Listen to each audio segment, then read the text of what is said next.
So we're all told to live a good life, right? But what does that actually look like? How do you build it piece by piece, day by day? Well, we're going to dig into a really powerful essay today that says a worthy life isn't about these huge, grand gestures. It's really about the architecture of our small daily choices. This quote right here is really the core of the whole thing. Forget about waiting around for some kind of future judgment. The author, Ryan Holiday, he's pulling from Stoic wisdom here, and he's basically saying the consequences of our choices, they're immediate. That hell he's talking about, it's not some place you go later. It's a state of being you can create for yourself, right here, right now. Okay, to really get this, we need a cool idea from screenwriter Stephen Pressfield. He calls it the Act 1 curtain. Think about your favorite movie. It's that moment the hero can't go back. Luke Skywalker leaves his farm. Rocky finally agrees to the big fight. You know that moment? The old world is gone, and a totally new reality has to be faced. That's the curtain drop. And here's where it gets really interesting and really personal. What if that's not just for movies? What if that's a map for our own lives? What if every single time you make a real moral choice, you're dropping a curtain on the person you used to be and stepping into a brand new story? This brings us to our first big idea. The huge turning points in our lives, they almost never feel like a big deal when they're happening. They aren't loud, dramatic moments. No, they're the quiet commitments we make to ourselves. The decision to finally take responsibility, to stop blaming others, to just begin. That's the moment the curtain falls. So here's the kicker. This is not a once-in-a-lifetime thing. That curtain, it's always falling, in every moment, with every choice. You're either building up the person you want to become, or you're walking away from them.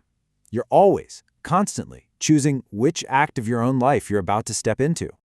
Right, so once you've made that kind of commitment, a whole new battle starts. Now you have to defend that inner space, the place where your character is actually being forged. The Roman Emperor Marcus Aurelius knew all about this. He wrote that our minds are basically under siege every single day from all the chaos out there. And this wasn't some abstract idea for him. I mean, the guy was literally surrounded by war and political drama. He understood that all that external noise is a direct threat to our internal principles. This is classic Stoic philosophy, and it's so important.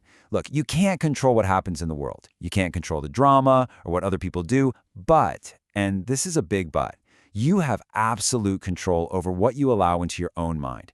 You decide where you put your attention, and you decide whether you're going to stick to your principles. You don't have to let all that chaos in. And here's the long-term result, perfectly put by Eleanor Roosevelt. Your character isn't just something you have, it's something you build. It's like the compound interest of all those tiny, daily choices to guard your mind and act with some integrity. Now, this whole idea of a moral architecture, it's not new at all. In fact, if you look back, some of the oldest wisdom traditions on Earth give us a pretty clear blueprint for how to build this kind of life. Let's just take the 10 Commandments, for example. You can think of them as having two axes, a vertical one and a horizontal one. The first four, they're vertical. They orient you upward, towards something bigger than yourself. They're about guarding against ego and just sheer busyness. The other six, those are horizontal. They're all about how you treat other people, building a foundation of respect and community. And this wisdom, it echoes everywhere.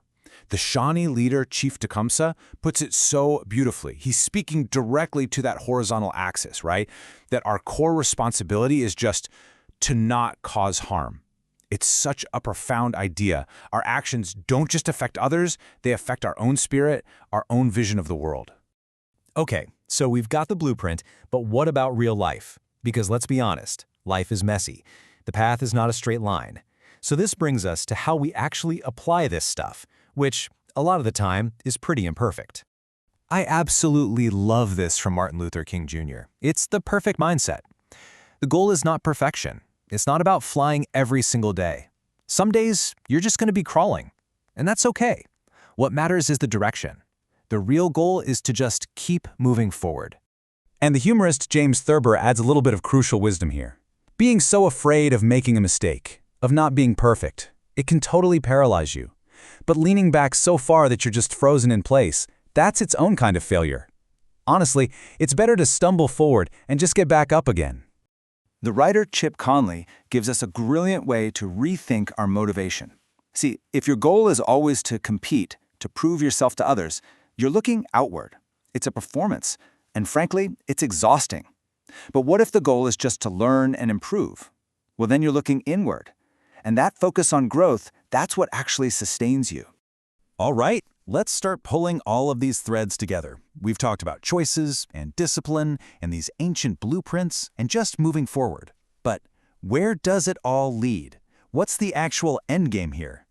When you look at these indigenous teachings, they totally reframe the whole conversation. It shifts from just being about me and my own achievement. They remind us that a good life is relational. It's about your community, your purpose, your legacy. It's not about what you get. It's about what you contribute and what you leave behind. So what do you do when the world just feels unfair or broken? The Stoics had an incredible answer for this. The real victory, the ultimate revenge, isn't about beating your enemies. It's about refusing to become like them. It's about holding on to your own goodness as an act of resistance. So let's just boil down this whole architecture. First, and this is maybe the most important part, you have to be the gatekeeper of your own mind. That's job one. Second, you have to remember, choose persistence, not perfection. It doesn't matter how fast you're going, flying, crawling, just keep moving forward. And third, orient your life toward contribution, not just collection. A worthy life is measured by what you give to the world. And in the end, it all comes down to this one simple, powerful idea. When you strip away all the noise, the ambition, the status, what other people think, this is what's left. This is the foundation of the whole entire structure. So we end right back where we started. That moment of choice. It's not off in the future somewhere, it's right now. The curtain just fell on the person you were a second ago. So the only question is, are you going to walk through it?